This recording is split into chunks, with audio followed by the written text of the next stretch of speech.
So yes, my screen should be being shared now. I'm hoping everybody can hear me and see the screen. I saw your names before, but now they've disappeared. But I wanted to say I was particularly grateful that Anna Hoffman could be here because as she will see, and as those of you who are here for her talk and for the discussion afterwards, it's had a bit of an influence on me in helping me sort of try and focus a bit, not, I'm afraid, altogether successfully, the issues I want to talk about. My talk is actually, if I just read it straight through, it's quite short. I think it'll be about 25 minutes long.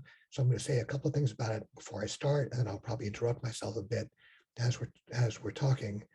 My original idea had been just to try to talk a bit. I mean, like many of you, I write a lot about politics and art. My original idea had been to try to talk a bit about just how one could imagine somebody who, let's say, keep this kind of provincially American or America and sort of certain parts of the world, just wanted to go to art school and be an artist. And what is the ambition to produce good art look like at this moment? And what is its relation to a politics with which it's not identical? So I've tried to work through that a bit, and as you'll see, not totally successfully. It's ended up going off in a little bit of a different direction.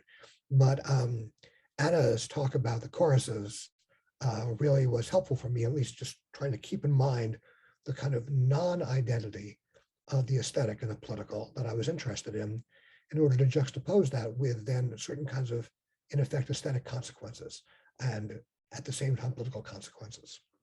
So I wanted to start really the real talk by, first of all, thanking Rasika for asking me to participate in the seminar, and by noting that the talk I'm going to give, the written talk, is very much a consequence of that invitation, and particularly the terms in which it was made. She originally proposed to me that I speak at the beginning of the series back in April, but I had a lot going on at the time. And I asked if I could postpone until June, because I wanted to try to write something that would begin to get at how, at a moment where all aesthetics is taken to be in some sense political, and by me as well, we might understand the difference between aesthetic ambition and political ambition, the difference between the ambition to make a work of art and the ambition to further a political project. So that's part of the fantasy about, take the young art student whose ambition is, I want to make great art, and take the young student of a non-art kind whose ambition is, I want to make the world socialist. So those are two different kinds of ambitions, even if they're going to have some kind of close proximate relation to each other. So of course, the reason I've been invited to participate in the seminar in the first place was because, like many of you, I've been writing about art and politics in a way that treats all aesthetic production as in some important sense political.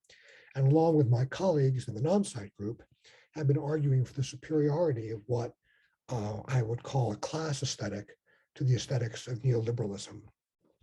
And I'm going to end up doing just that today.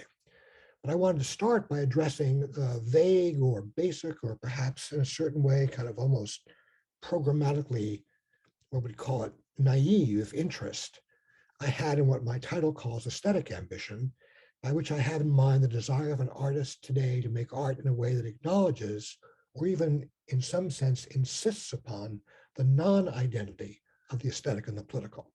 And here I was helped by hearing Anna Hoffman's talk in April, as I said, by the discussion after it.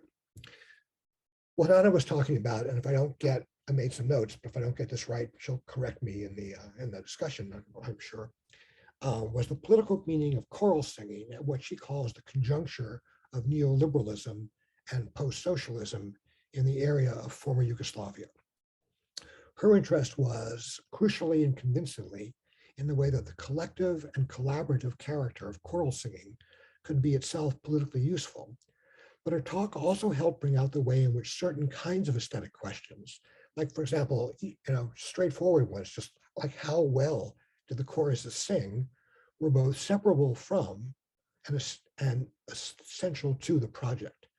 They were separable because the political value of the singing came from the collective activity, not necessarily the excellence of the performance. And they were essential because the collective activity only really made sense insofar as aesthetic criteria were already at work. After all, the very idea of practice, so if the choruses get together to practice, right, the very idea of practice involves the sense that you're not doing something as well as you might, and that practicing will help you do it better. So right away, we get these sort of two things, which are related but not identical. Of course, if we were to understand success primarily or entirely in terms of political effectiveness, then the answer to what makes the work good, what I'm calling for the time being aesthetic effectiveness, would be simply its success or failure in producing the desired political result.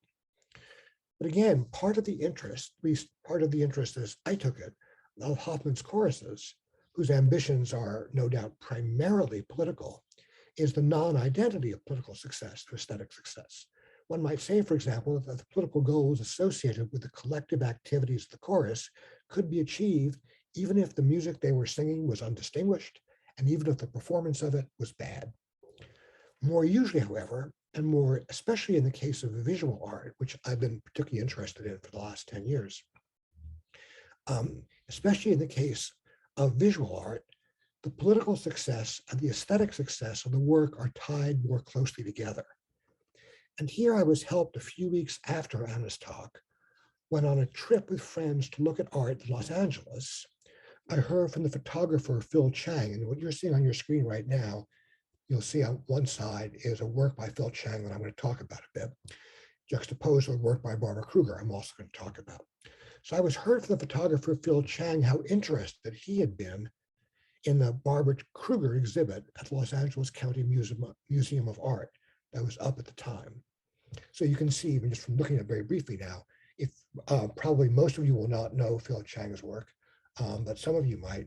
Probably many of you will be seen versions of Barbara Kruger's work, and in a certain sense, importantly, no two bodies of work could be more different. So one of the things that actually interested me was the fact that Phil Chang was interested in Barbara Kruger. And as a huge fan of Phil Chang's work, one of his pieces actually is on the cover of one of my books. So you can see there, The Beauty of a Social Problem, which is my book, and then you see some Barbara Kruger stuff there. And as not quite as huge a fan of Barbara Kruger's work, I was led to think about Chang and Kruger together. So this talk is very much a product of a very particular set of circumstances and may not have much interest outside those circumstances. But I think the unlikely pairing of Kruger, in whom I now have more interest than I used to, and Chang, in whom my interest is always high, might help illuminate at least one way to think about the relation between the political and the aesthetic in contemporary capitalism, at least, let's say, in the US, for a provisional starting point. Beginning with Kruger, we see an artist whose work is inseparable from her politics, if only because so much of that work involves explicit political statement. And of course, in the United States, this is not why I was doing this, but that's become even more true in the last 3 weeks since the future of the right to abortion has become radically in question. And since it's actually always been, and you can see in Your Body as a Battleground, which we'll see different versions of go through, the Kruger's work has always been associated with a certain version of feminism, and certainly with a version of feminism for which abortion rights are central. So her work's always been understood to be political in an important sense. From the t-shirts that reproduce her white men's best friend slogan art, to the even more widely reproduced poster, Your Body is a Battleground, and there you see it reproduced, and you'll see it's reproduced right next to a, what in the US is called pro-life poster. All of these, in her anti-racism, and for our purposes today, her feminism, are completely legible. But of course, her success as an artist may be tied to, but is not reducible to, those politics. Lots of artists are feminist and anti-racist without anyone being all that much interested in their work or thinking it's much good. If, as the catalog for her recent show at LACMA rightly says, Kruger's work has made itself, quote, part of an urgent political discourse, public discourse rather, that's because of the Barbara Kruger look. That is, the easy parts being the replicas of black and white photos from the 50s, the white Futura font on the red background, a series of effects that she produces. Any poster could say Your Body is a Battleground. At least part of what we mean by the aesthetic are the things that make Kruger saying it work. But to put it this way is to see the aesthetic as crucial just in the marketing of her politics. and hence is subordinate to those politics, which allows for the distinction between art and the political, but only insofar as the aesthetic is made instrumental to the political. And thinking of the look as a vehicle for politics, we run the risk of missing what we might call a at least semi-autonomous attraction of the look, as famously exemplified here in its almost total appropriation by the clothing company Supreme Streetwear, who began by selling clothes with a Krugeresque style and a Krugeresque logo, but quickly realized that what people really loved was the logo, whether or not it was attached to the clothes. So here you see, on one side, one of Kruger's better known works, here shown in a gallery, but actually very characteristically shown in very, very large public spaces. And right next to it, you see the current version of the Supreme logo. And you can get right away, you'll see more of this, that the way in which the typeface, the white and red, the kind of gray, black stuff is completely taken from Barbara Kruger, which they acknowledged right up front. So the logo, right, the Supreme logo has, as one business writer has put it, seems to be able to turn almost anything into a collector's item. So Supreme began and continues to be a clothing brand, but they've actually also produced a branded water gun, a coffee maker, a drum kit, a snorkeling mask, and even Band-Aids. And in fact, when the New York Post ran a Supreme cover ad in August 2018, newsstands sold out the paper by early morning. And if you were to want to buy one today, you could. I mean, I don't know if it's still there today, but 3 days ago when I took this slide, here's a current listing on eBay. So you can buy the New York Post for that edition from 2018, and they're asking $1,000 for it. So there's a way in which, if we're looking here at Barbara Kruger, the Barbara Kruger look, Supreme, as appropriated by, made use of Supreme. So if the Kruger aesthetic in your body as a battleground is instrumentalized on behalf of her feminism, that's what she's interested in. The same aesthetic in the Supreme logo is both instrumentalized, it's being used to sell something, and autonomized. It's instrumentalized because it's still being used on behalf of something else. It's being used to sell the clothes, the water gun, the New York Post, but it's autonomized because those products increasingly come to serve as support for the logo. In fact, you can even buy the logo as a sticker without it being attached to any other product at all. So on the one hand, the aesthetic here is freed of its service to something else, either a politics as it is for Kruger or a commodity as it is for Supreme. But on the other hand, so it's no longer, right, it's no longer the logo attached to some object you might want to get, like a water gun, or even the New York Post. It's the logo attached to nothing but itself. So on the one hand, it's freed of its service to something else.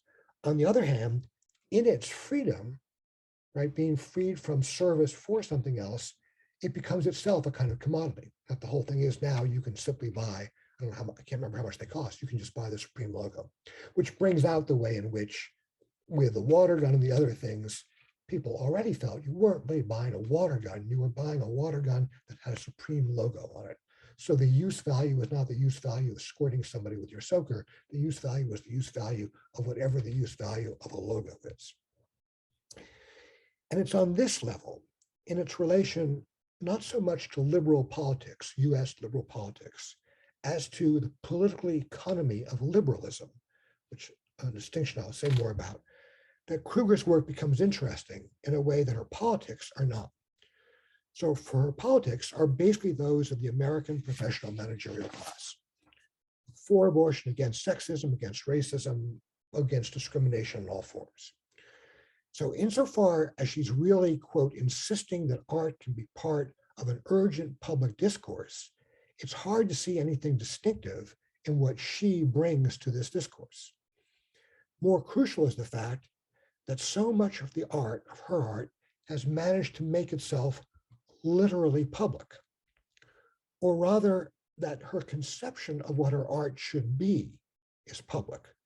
That is, it's designed for public spaces, often on the outside walls of buildings, on buses, in bus shelters, on billboards. So in other words, it's not so much what she says as the fact that she says it in public, and that during a career that very closely corresponds, so she's born, I think, in 1947, closely corresponds to the rise of a neoliberalism that, however else you might define it, has been crucially committed to a series of ideological enclosures. It's her effort to address both the idea and the actuality of the public, what we could call the privatization of the public, that counts as the work's real political intervention. So the point here is just going to be that she has a politics, that a politics is important to her, it's important to lots of her beholders, but that isn't actually what's distinctive about her work. What's distinctive about her work is the ambition for it to be public in a way that most people's work is not. That's distinctive and that's important because it's actually taking place at a moment when the very idea of the public is being, in a certain sense, redescribed and altered. And it's being redescribed and altered precisely in relation to the question of political economy as opposed to politics tout court. So political economy is going to mean part of what we mean by privatization, part of what it means to talk about the autonomization of the logo in her work. For while it's true that external walls and bus shelters and billboards are public in the sense of not being private, the outside wall of the museum is different from the inside wall. A lot of her work is shown on outside walls before it goes on the inside. And her work does not look like many people's work does, as if it's destined from the start for some very rich person's condo. It's also true that Kruger's spaces are not at all public in the sense of not being privatized. Just the opposite. The landscape they are part of is filled with similar spaces being used for ads, and they themselves are often in spaces that are mainly, characteristically, used for ads. So they're not exactly public in the sense of belonging to the people. It's not that public. They're public more in the sense of being visible to the people, being visible to passersby. And if her installations are often political in the sense of being addressed to public issues, your body is a battleground, they are so, as we've begun to see, in a way that establishes their own identity, independent of the political opinions they express. So that's what I mean by something like the aesthetic that's not reducible to or simply transposable to the political opinions they express. Indeed, it's possible to see the political slogans as support for the Kruger style, just as the water gun came to function as a support for the Supreme logo. In this sense, long before Supreme started selling the aesthetic, Kruger herself articulated its logic. I shop, therefore I am, imagines being in the world as being in the market. So the idea being here that there's a way in which Kruger's politics just function the same way that the water gun does. The water gun is a place that you can put the Supreme logo on, and its attraction is that. The politics are a place to which you can attach the Barbara Kruger look, in effect, her logo. And its politics are whatever they're going to be, and I'll say something more about them in a minute, the politics not exactly of anti-abortion, or pro-abortion rather, pro-choice, but the politics of a certain kind of commercialization of public space, the politics of I shop, therefore I am.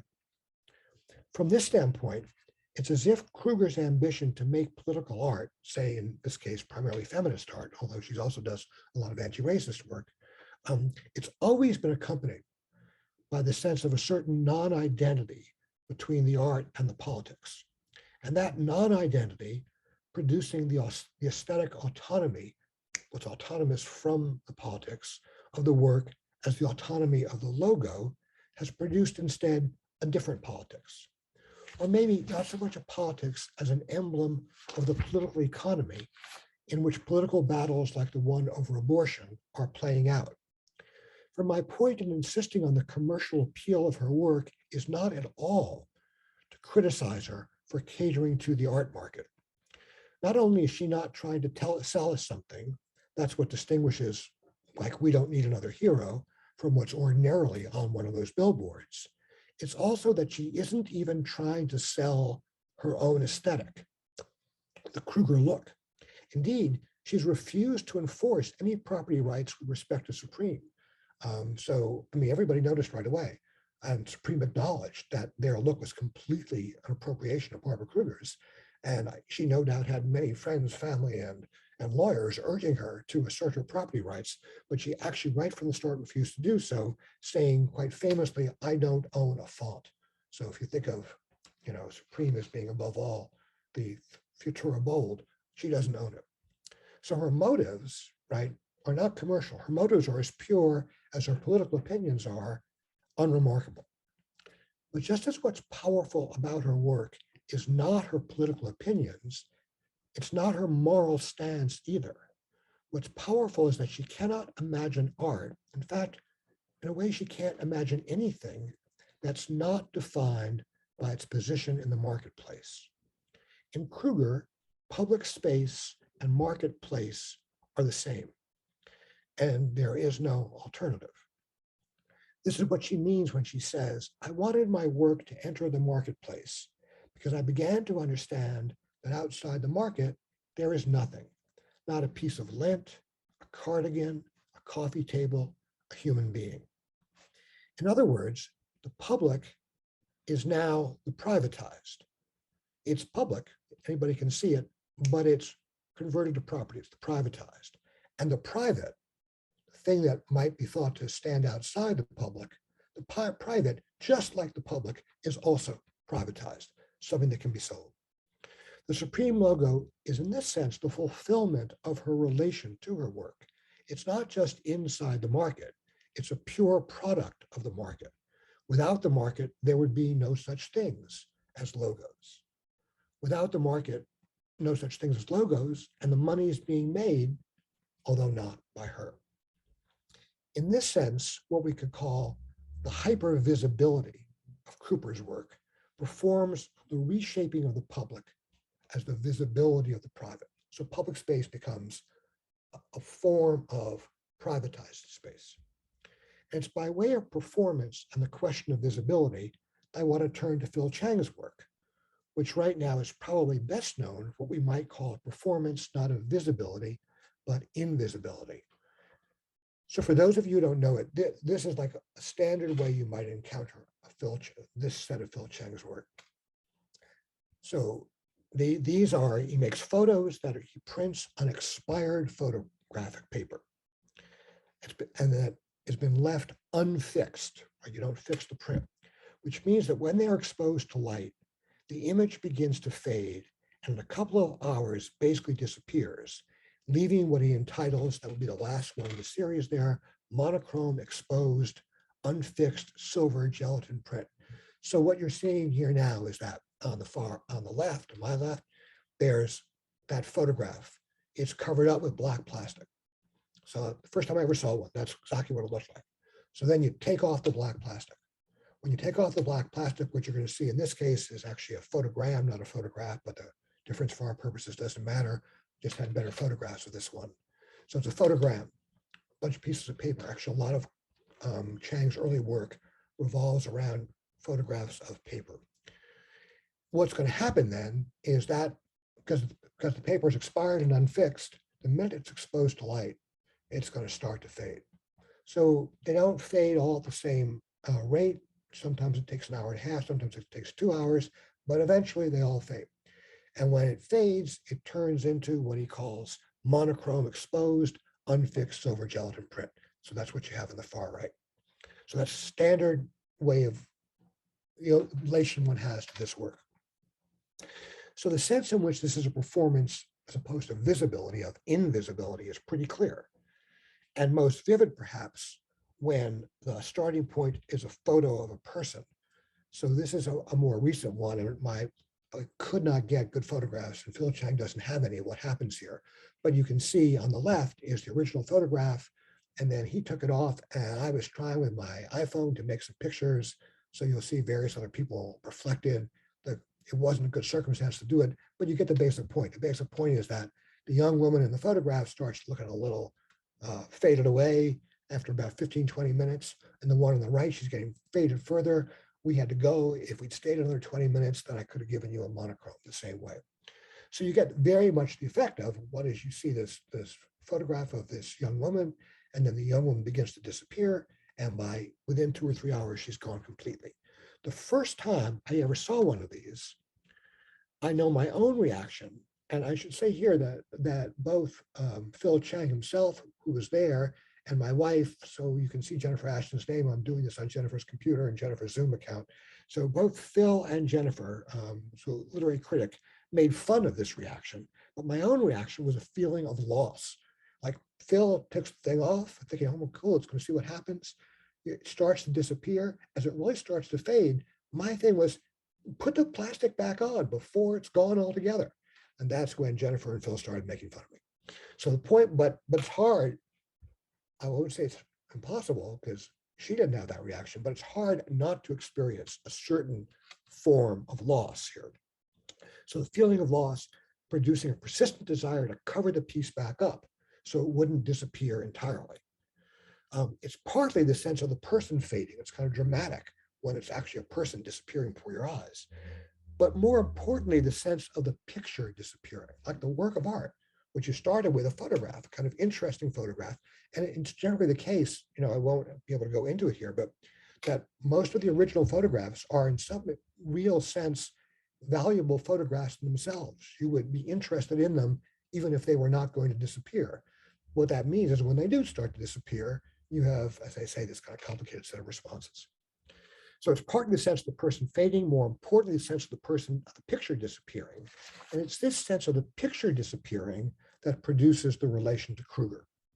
For if the politics of visibility in Kruger's work invokes the privatized public space of liberalism, Chang's work seems as if it's trying to resist that privatization precisely by resisting visibility, as if in a world where the public had become privatized, the private could be saved from privatization, could be made into the opposite of privatization, but could be made into the opposite of privatization only by being made invisible.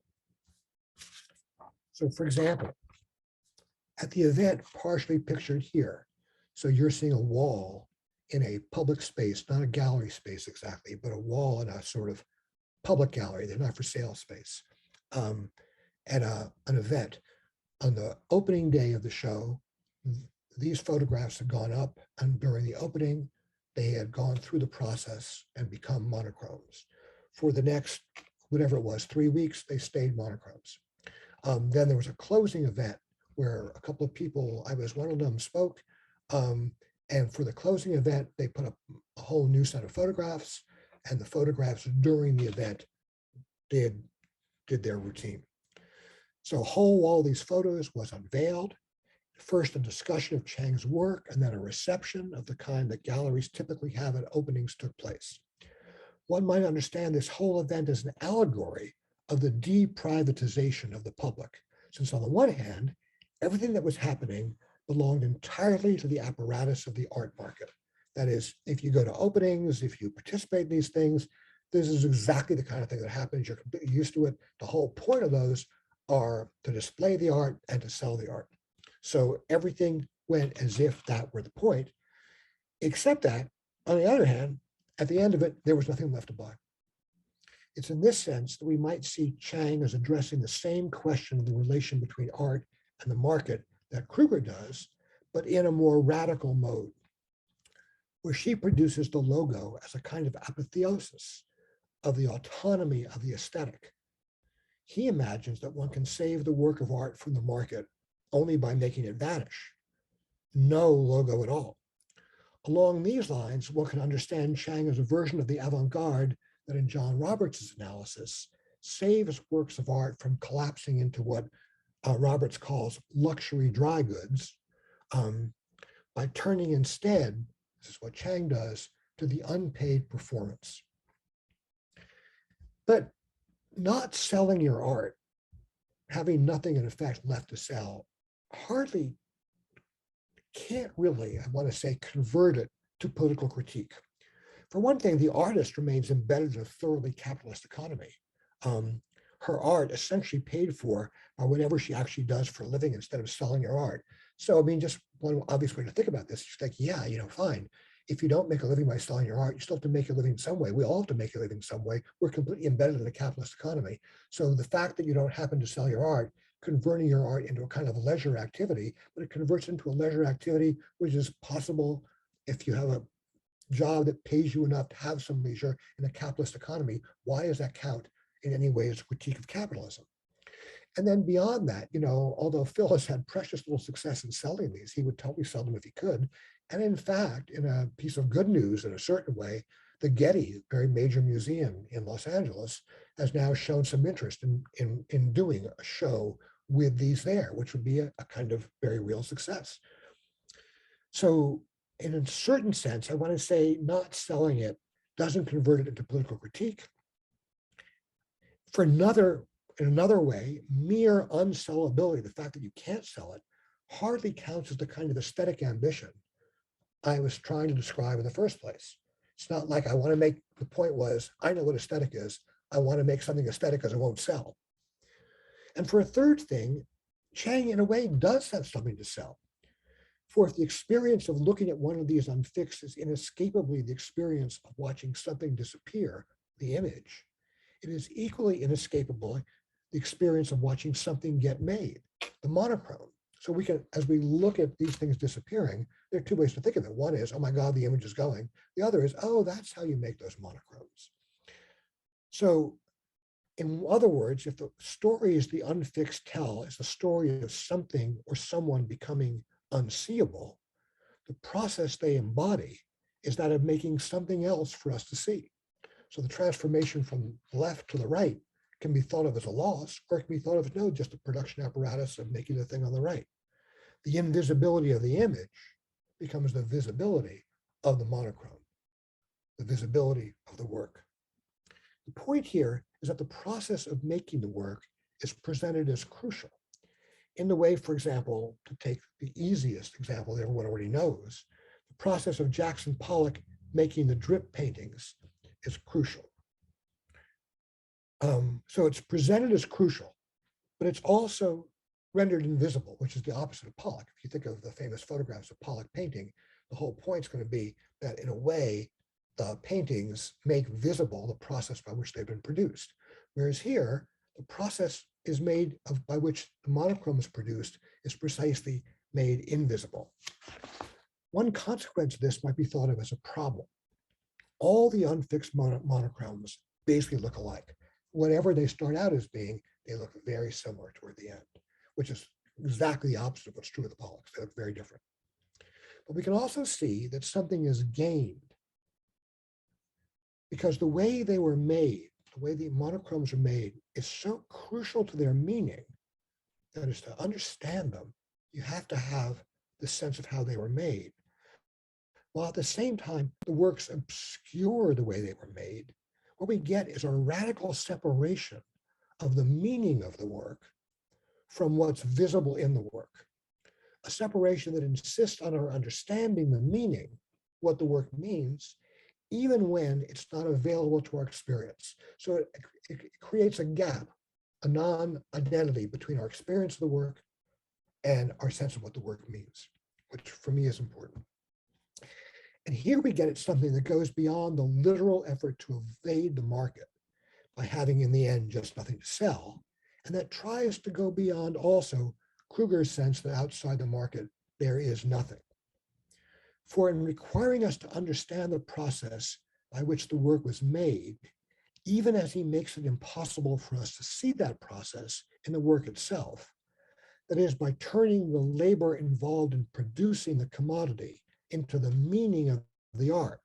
So the labor produced the economy is one thing, but made here into the meaning of the art, Chang produces something that is what it is, regardless of whether we buy it, regardless even of whether it's offered to us for sale.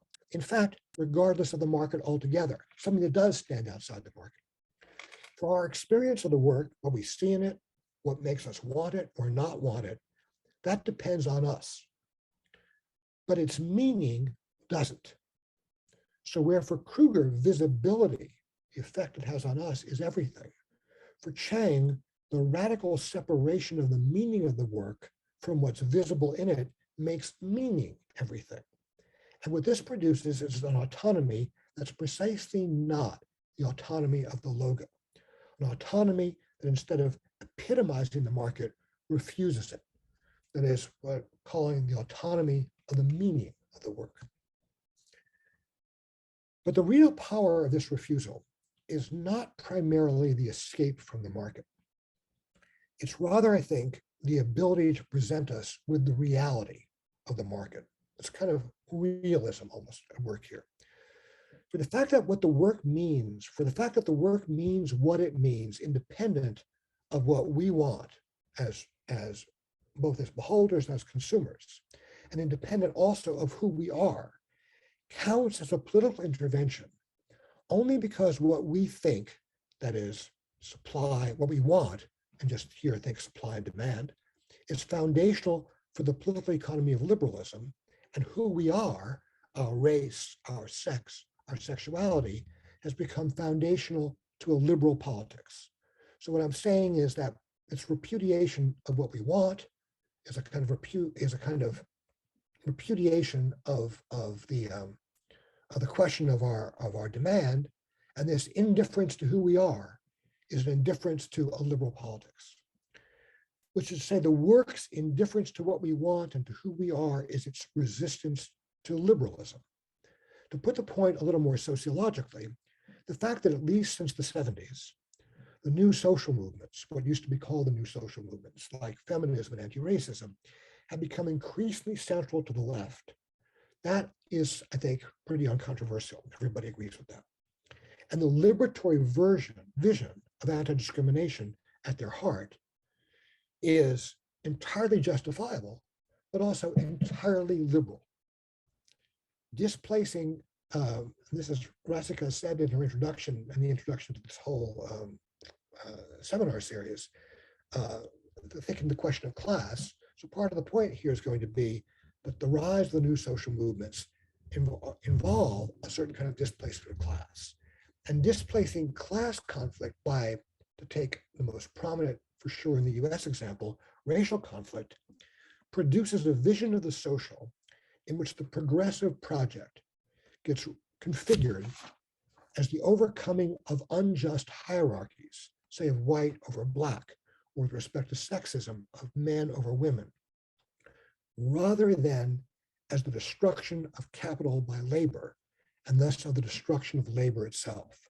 So the point here is that when the new social movements, when the question above all of anti-discrimination, anti-racism, anti-sexism becomes central, it produces a social problem, undoing unjust hierarchies, which is a highly desirable one, but which is fundamentally, as it were, ontologically different from the class project, which is not to undo the hierarchy of capital over labor, but rather for labor to destroy capital, and in destroying capital to destroy itself.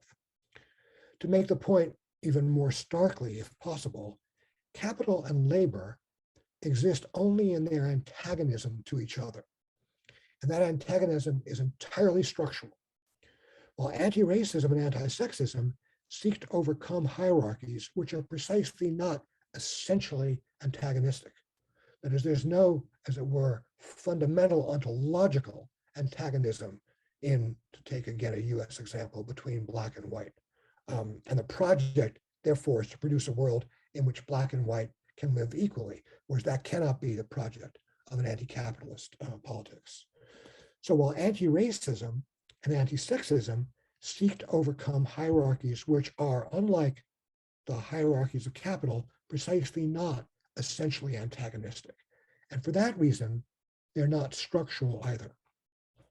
So it's in the face of this denial of the structure of a capitalist economy that art's assertion of its own autonomy, its assertion of its own structure, not the effect it has on us, but the thing that's internal to it, the rendering invisible to us of its own structure, of its own meaning.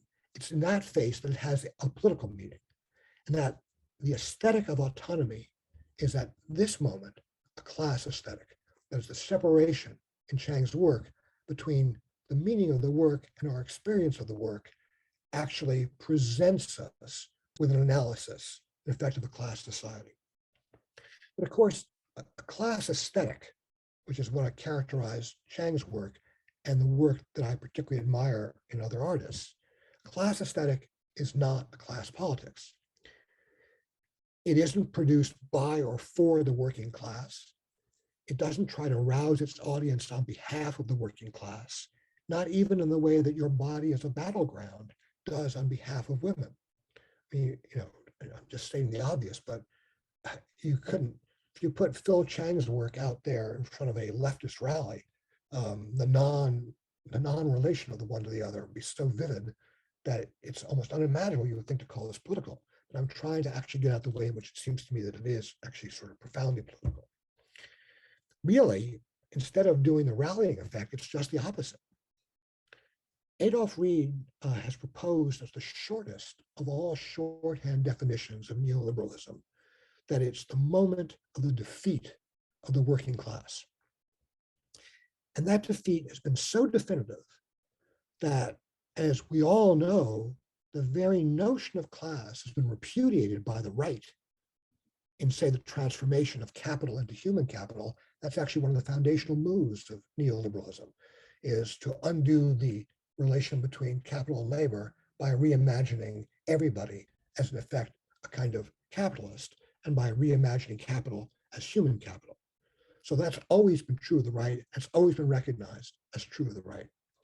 And as I've just been suggesting, and I've made this argument at much greater length elsewhere, it's been marginalized on the left, that is, class has been, or worse, reconfigured as if it were just another category of identity, race, class, gender, which is the whole point, in my view, of intersectional analysis, to produce a series of more or less equal, but even equality is important, similarly understandable, similarly analyzable identities, of which class becomes just one.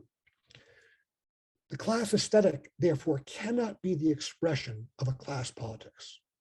That is, if we today in the US, again, to keep this sort of limited, if it can be true to say that the point of American neoliberalism is that we don't actually have a class politics, that is, the working class, there is no working class left, then it's clear the class aesthetic is not an expression of a class politics.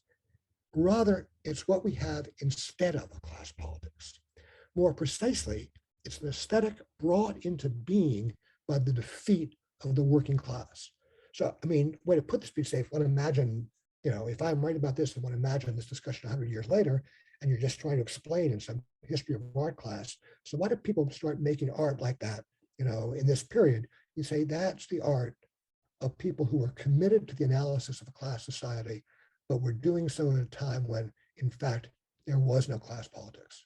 So it doesn't represent the class politics. It was made possible by its response to the disappearance of class politics. So it's an aesthetic brought into being by the defeat of the working class, and therefore by the fact that from the left, there is no class politics. Its great strength is that it understands that despite both the conservative insistence that what matters about us is our cultural capital, and despite the liberal insistence that it's our identities matter, what these works understand is that the working class is as much the object of exploitation as ever. The fact that the right says that's not true, there is no such thing as the working class, and that the left says that's not true, there may be a working class, but the working class is sort of like having a sex and having a race and having a gender. Despite the fact that the right and the left say that, what the class aesthetic understands is that that's not true. There is a working class. Labor is exploited by capital. So that's its strength. Its fatal weakness is that it exists only because in the current moment, we've found no way to turn the object of exploitation into the subject, even of social democratic, much less revolutionary change.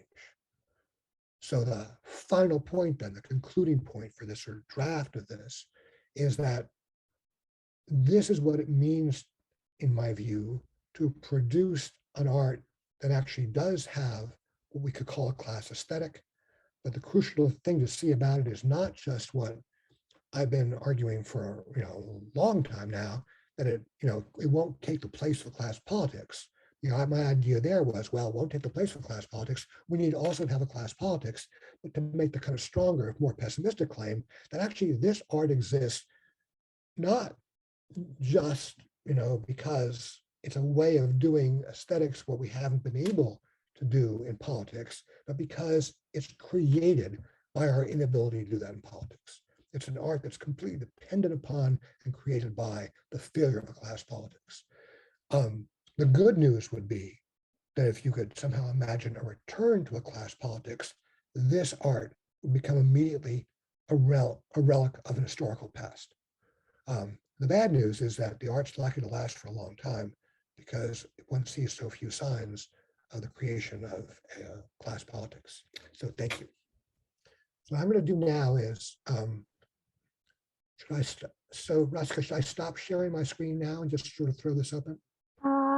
Yes, I think that will be great. Because it's easier for me to see the chat this way.